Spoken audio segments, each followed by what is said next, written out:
Assalamu alaikum wa rahmatullahi wa barakatuh. Paix sur ceux qui suivent la guidée, paix et bénédiction sur le prophète sallallahu alayhi wa sallam, sur ses compagnons, ses amis, sa famille, ainsi que sur tous ceux qui le suivront de bonne foi jusqu'au jour du jugement.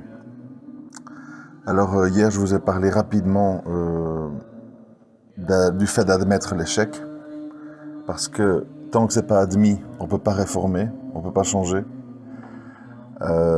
Plus on va mettre de temps à l'admettre, plus il y aura des victimes, des gens déçus, des gens qui vont baisser les bras, si pas apostasier.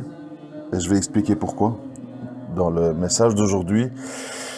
Message d'aujourd'hui qui s'inspire de plusieurs choses, notamment de ce qui s'est passé avec l'État islamique entre 2014 et 2016, et aussi, puisque je m'inspire de tout, vous le savez, de la vision des 6 premiers épisodes sur Netflix de la série sportive qui s'appelle The Last Dance, où on voit l'ascension et le phénomène sportif qu'a été Michael Jordan.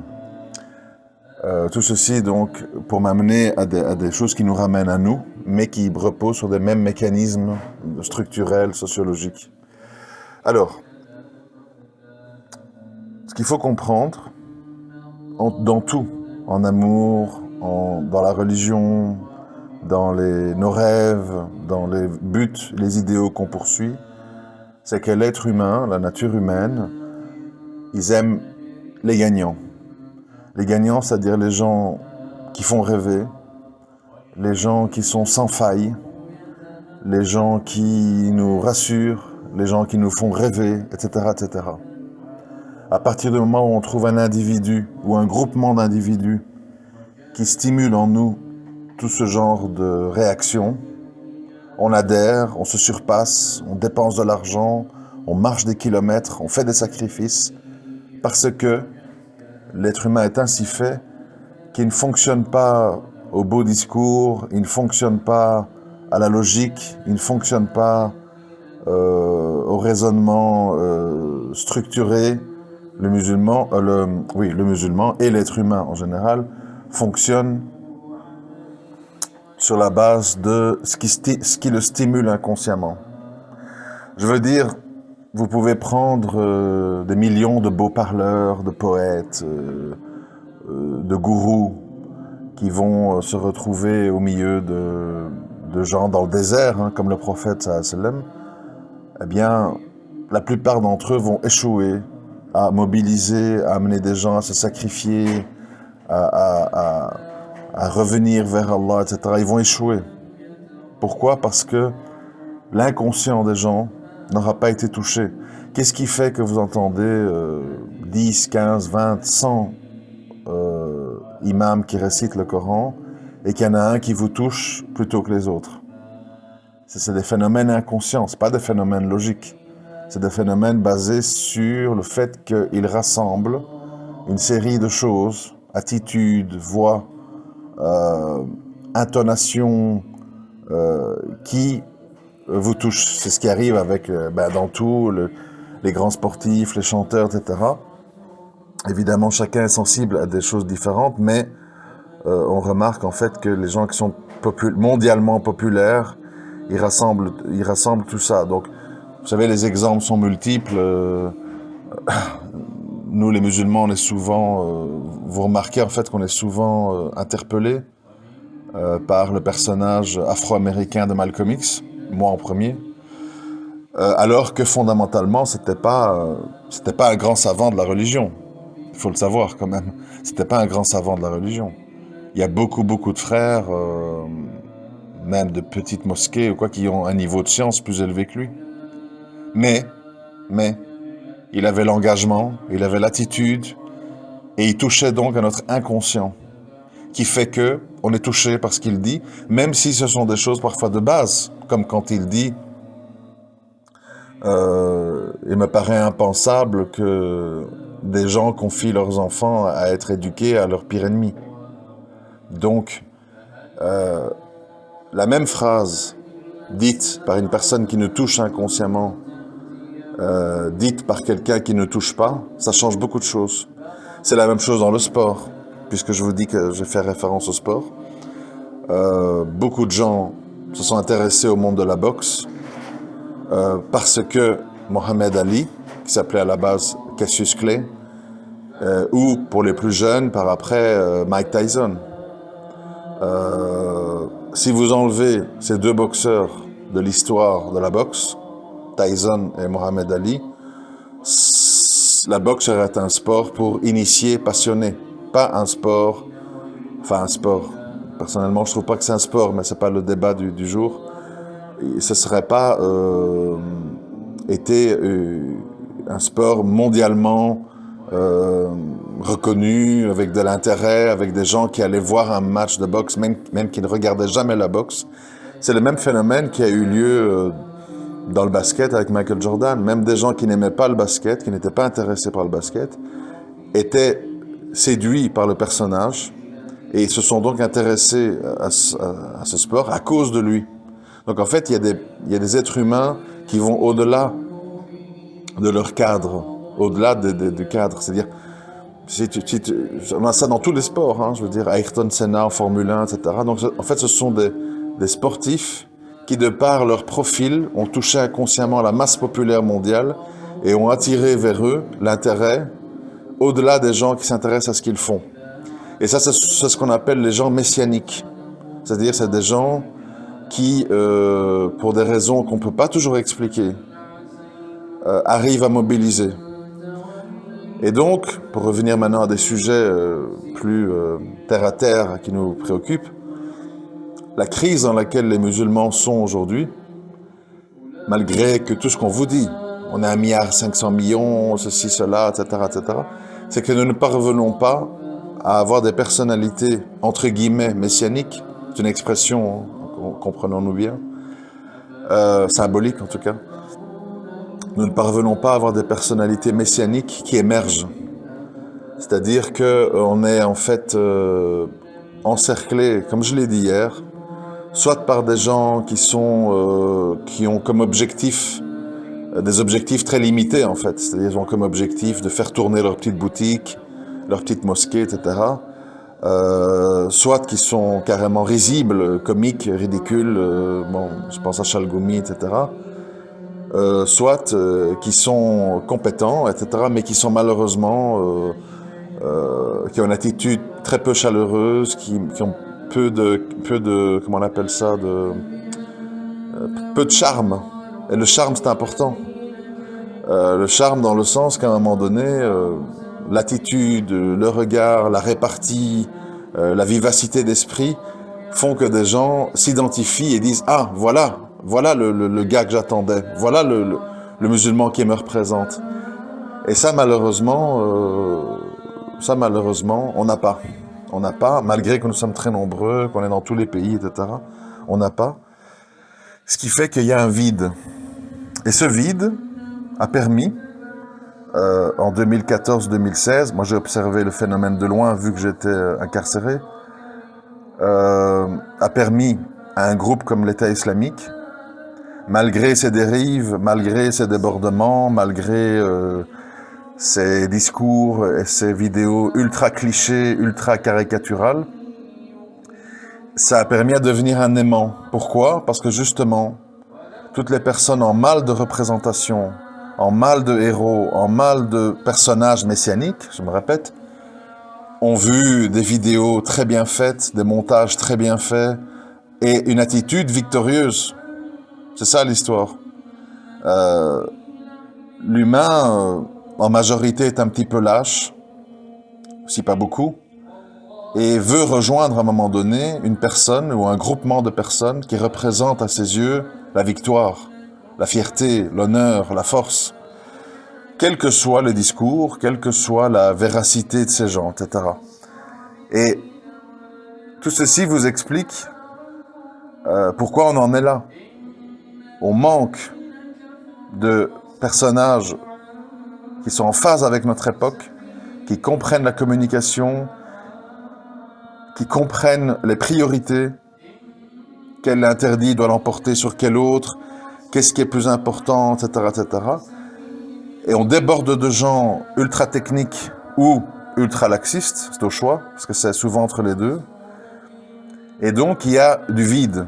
Et là où il y a du vide, ça explique pourquoi. Parce que beaucoup de gens ne comprennent pas. Mais enfin, comment c'est possible que des jeunes filles de 15 ans se sont embarquées dans un avion pour la Turquie pour rejoindre ce groupe de fanatiques. Elle allait se retrouver quatrième épouse. Et sont toutes revenues ici en disant qu'elles regrettent et tout. Parce que tout simplement, ils ont été hypnotisés.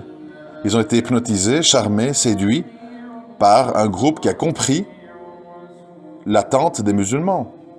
C'est-à-dire la victoire, l'honneur, l'argent, le bien-être. Combien de gens dans les témoignages, on leur dit « Pourquoi tu voulais partir ?» Parce que beaucoup de gens ils pensent que c'est des départs idéologiques toujours. « Pourquoi tu voulais partir ?»« Ah, j'avais une amie, elle a filmé dans son appartement à Raqqa. Moi, je vivais dans un petit F2. Elle avait un grand appartement, 4 chambres avec 2 terrasses. Il y avait l'islam et des musulmans qui sont debout sur des pick-up avec des armes, des barbes, des cheveux longs. Voilà, c'est-à-dire que tu rêves, tu es embarqué dans une histoire. Pourquoi des gens ont économisé des 100, 110, 120, 180 euros encore aujourd'hui, malgré que 20 ans sont passés pour acheter des Air Jordan? Parce que le personnage a eu des attitudes, une façon de jouer, une façon de parler, une façon de se bouger qui les a fait rêver. Et ils ont dit, comme dans la publicité de Spike Lee à l'époque, « I want to be like Mike ». Je veux être comme Mike. Donc, c'est très important que les musulmans comprennent le phénomène d'identification, de rêve et d'idéalisation. Ça ne suffit pas, et ça il faut bien le comprendre, ça ne suffit pas de dire aux gens « 1 + 1 = 2, la pluie mouille, le paradis c'est bien, l'enfer c'est pas bien, tu peux pas, crains Allah ». Ça suffit pas. Ça suffit pas parce que tu ne les séduis pas. Et le prophète, certainement, s'il est arrivé à mobiliser à la base les gens à la Mecque, et puis des tribus entières, etc., jusqu'à convertir, en étant le sabab des conversions de gens hostiles à l'islam, comme Omar ibn Khattab ou Khalid ibn Walid, c'est qu'il a eu un pouvoir de conviction, de séduction, de répartie qui a touché le cœur des gens. Et ça, c'est un sujet qu'il ne faut absolument pas minimiser. Parce que sinon, on aura beau être 3 milliards, 4 milliards, 5 milliards, ça ne va rien changer. Parce que, de nouveau, je fais des références externes à la religion. Désolé pour ceux que ça choque, je suis comme ça, je ne peux pas me changer pour faire plaisir. Dans le film, dans la saga Le Parrain, en 3 parties, à un moment donné, le patriarche, donc le premier parrain, le plus âgé, il fait un peu le bilan de sa vie. Il se retourne sur son passé, ce qu'il a bien fait, mal fait, etc. Et il dit, j'ai pris toutes ces décisions parce que j'ai jamais voulu être le pantin de personne. Et j'ai compris qu'au-dessus de nous, il y a toujours des gens qui tirent les ficelles. Politiciens, chefs mafieux, chefs de quartier, etc. Et je voulais pas être le pantin, la marionnette de quelqu'un. Et donc, j'ai décidé de mettre tout en œuvre pour moi être quelqu'un qui dirige et pas être quelqu'un de dirigé. C'est-à-dire qu'à un moment donné, pourquoi je dis ça? À un moment donné, le musulman intègre, le musulman qui réalise les choses, il doit avoir une mentalité de leader, une mentalité de référence, et pas une mentalité de suppliant, comme je l'ai souvent dit dans mes audios. Ah, le burkini, ah, machin, ah, les accompagnatrices peuvent mettre le voile, ah, mais pourquoi? Maintenant, on va faire le déconfinement fin mai alors qu'il y a la fête de l'Aïd. La mentalité de celui qui mendie des droits ne fait rêver personne et renforce l'ennemi dans son idée, je suis celui qui tire les ficelles. Et je décide quand il y aura les dates de déconfinement. Et si je veux bien, je vais autoriser qu'il y ait la fête de l'Aïd. Et si je ne veux pas, tu n'auras juste rien à dire. Donc moi, quand je dis ça, c'est pas du tout un discours de violence ou un discours de, comment je vais dire, anarchique. Non, c'est un discours d'honneur. Rappelez-vous ce que je vous ai toujours dit, mais je continue à le dire aujourd'hui. Moi, je suis convaincu que quand on parle à un policier, un juge, des ennemis de l'islam, je sais pas moi, des Israéliens, tout ce que vous voulez, je suis convaincu que tout le monde y gagne et tout le monde respecte plus les discours francs, honnêtes et qui sont clairs. L'humain, qui qu'il soit, déteste les ambiguïtés, déteste les plans cachés, déteste l'hypocrisie, déteste la pleurnicherie. Combien de frères dans des procès que j'ai entendus, qu'on m'a rapporté. Non, je savais pas, je regrette, aujourd'hui je réalise, vraiment, on m'avait pas dit, j'ai pas entendu la conversation téléphonique. Vous croyez que c'est des choses qui sont honorifiques? Il faut parler parfois franchement avec les gens. Soit de dire, oui, c'est vrai qu'à cette époque-là, j'y ai cru. J'ai cru que c'était la voie à suivre. Aujourd'hui, je ne le pense pas, mais tout le monde évolue, tout le monde change, par exemple. Ou de dire, cette attitude pouvait sembler ambiguë ou floue, mais en fait, elle était tout à fait claire, parce que voilà ce qui s'est passé. Certes, j'aurais dû plus me méfier, mais j'ai été peut-être naïf ou peut-être négligent, ce qui a pu amener à penser que, etc. Il faut toujours agir dans la vie en tant qu'homme, pas un homme arrogant, parce qu'il y en a d'autres, ils font l'inverse. Ils vont dans leur nez, ils jettent des crottes de nez en direction des juges en disant « je parle pas au koufar, je me désavoue ». C'est pas non plus une attitude constructive. Le musulman, il a du mal à trouver sa place entre ces deux attitudes, la pleurniche ou le manque de respect. Il y a l'attitude qui est l'honneur. Voilà ce que je suis, voilà ce que je pense, voilà ce avec quoi je suis d'accord, voilà ce avec quoi je suis pas d'accord. Je suis ce que je suis, je rêve à ce que je rêve. Chacun on a nos rêves, chacun on a nos idéaux, chacun on a nos chemins qu'on a choisis, mais ça ne signifie pas qu'on souhaite mettre le monde à feu et à sang et qu'on souhaite tuer tout le monde et qu'on souhaite être un injuste. Ça, c'est un discours qui peut être compris par tout le monde, qu'on soit ami ou ennemi. Et tous ces personnages dont je vous ai parlé, Mohamed Ali, Jordan, Malcolm X, en fait, c'est quoi leur point commun? Bon, il y en a des centaines d'autres, hein, je vous parle juste de certains... c'est pour faire court, hein, sinon les listes seront longues. Quel est leur point commun? C'était en fait des hommes d'honneur, des hommes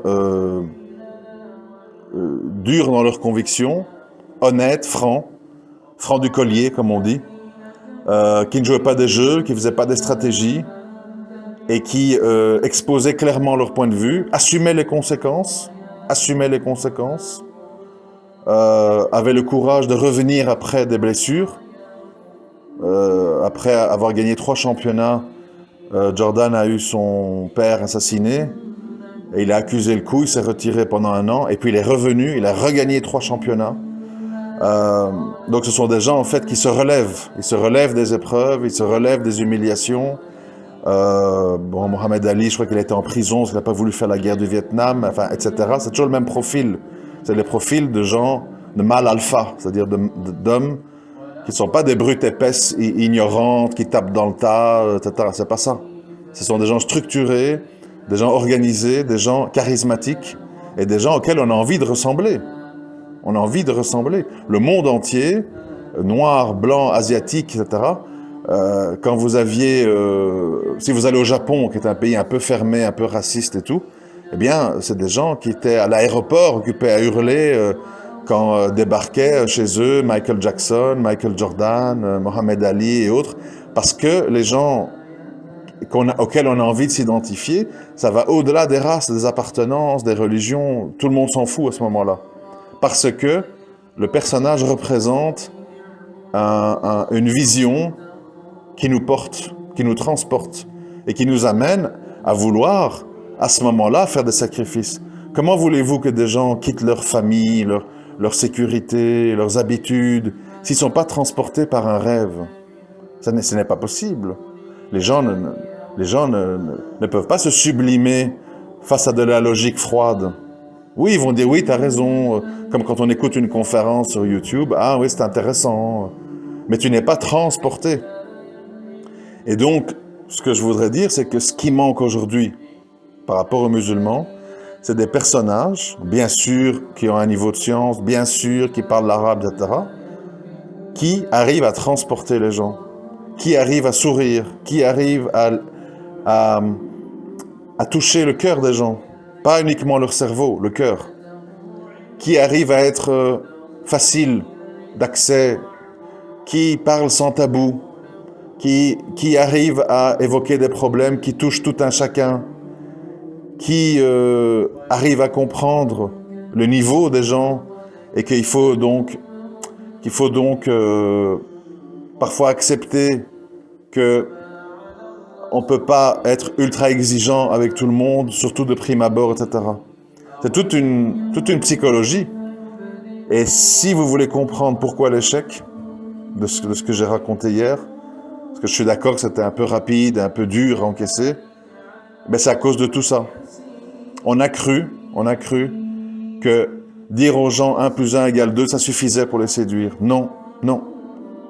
Il faut rentrer dans leur vie, il faut rentrer dans leurs âmes, il faut toucher leur cœur, il faut arriver à aborder des problématiques et à les résoudre, si possible, sur des sujets qui touchent les gens, d'une façon qui touche les gens, avec un regard qui touche les gens, avec un sourire qui touche les gens. Si tu es une porte de prison derrière une table, avec un bonnet, une longue barbe et un regard noir, et tu parles pendant 3 heures, tu peux dire beaucoup de vérités, mais qui ne toucheront personne. Et c'est ça la différence entre guillemets, les génies du sport, les génies de la musique, les génies de la religion, et les autres, les travailleurs, les besogneux, les gens, j'ai fait 20 ans à Médine, machin, c'est que le génie, par essence, par nature, par rahma d'Allah, il arrive en 3 mots, en 3 phrases, à chambouler plus de cœur et d'âme que l'autre personne en 10 ans, 20 ans, 30 ans. Je vais vous donner un exemple, parce que je comprends que c'est un peu trop philosophique ce que je raconte. Même si j'ai des critiques envers les deux, vous le savez, c'est pas l'objet du message. Prenons les frères Ramadan, Tariq Ramadan et Hani Ramadan. Hani Ramadan a beaucoup plus de bagages que son frère. Après, on sait, il est dans les frères musulmans, il a un petit côté pro-iranien, tout ça je connais par cœur. Je suis là-dedans depuis 27 ans, je vous l'ai déjà dit, j'ai analysé tout le monde sous toutes les coutures, j'ai bien compris tous les jeux, tous les masques, tout ce qu'on veut. Mais il ne fait aucun doute, pour avoir participé à plusieurs conférences avec ce personnage, que Hani Ramadan est certainement quelqu'un de plus sincère, de plus profond, de plus intéressant que son frère Tariq, dans plein de domaines. Mais Tariq, avec toutes ses lacunes, avec tous ses mensonges, a réussi à créer un mouvement social dans les années 90, début 2000, beaucoup plus important, parce qu'il a utilisé la répartie, le sourire, des mimiques, des gestes de la main, une vivacité intellectuelle, etc. Et ça vous démontre en fait que le bagage, le savoir, etc., c'est une chose. Mais si ce n'est pas accompagné de toute une série d'attributs qui touchent le cœur des gens, malheureusement, comme Hani aujourd'hui, Hani Ramadan est inexistant. Je m'excuse, je ne veux blesser personne, mais il faut dire la vérité. Hani Ramadan est inexistant. Il publie, je crois, une vidéo tous les 3 mois. Semble complètement détaché, ultra focalisé sur la cause palestinienne. Ne joue plus un rôle, quoi. N'a plus d'audimat, de lecteur. Parce qu'ils n'ont pas compris le monde des réseaux sociaux, le monde de la communication, le monde des vidéos, le monde des réactions rapides qu'il faut avoir face aux troubles économiques, coronavirus, etc. Et alors ils sont absents. Et comme ils sont absents, d'autres gens occupent la place. Je vous répète ce que je vous ai dit, la nature a horreur du vide. Et quand il y a le vide, n'importe qui se met, est un peu séduisant. Je rappelle la recette de l'État islamique, des belles vidéos, des beaux nashids, des bons montages vidéo et tout ce qui va avec, un discours ultra simplificateur, ultra dominant et ultra optimiste, et l'affaire est jouée.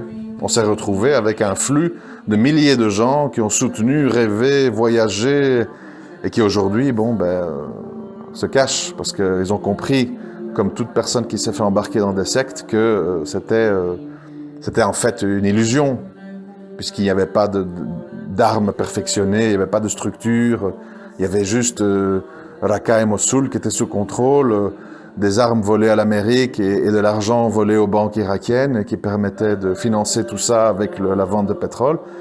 Et puis voilà, il n'y avait pas l'infrastructure militaire derrière.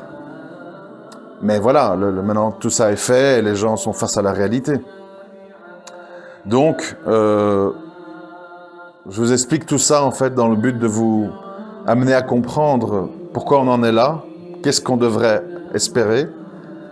Et également, surtout, je voudrais que les prédicateurs, les imams, les gens tirent des leçons de tout ça et comprennent que répéter le même modèle sans arrêt ne porte pas de fruits. Ça ne porte pas de fruits. À un moment donné, il faut voir ce qui marche et pourquoi ça marche. Et à ce moment-là, la recette qui marche, l'utiliser en y glissant la vérité. Et ça, c'est ce qui fait cruellement défaut de nos jours. Qu'Allah nous aide, qu'Allah nous réforme et nous amène des personnages qui seront à la hauteur des enjeux. Assalamu alaikum wa rahmatullahi wa barakatuh.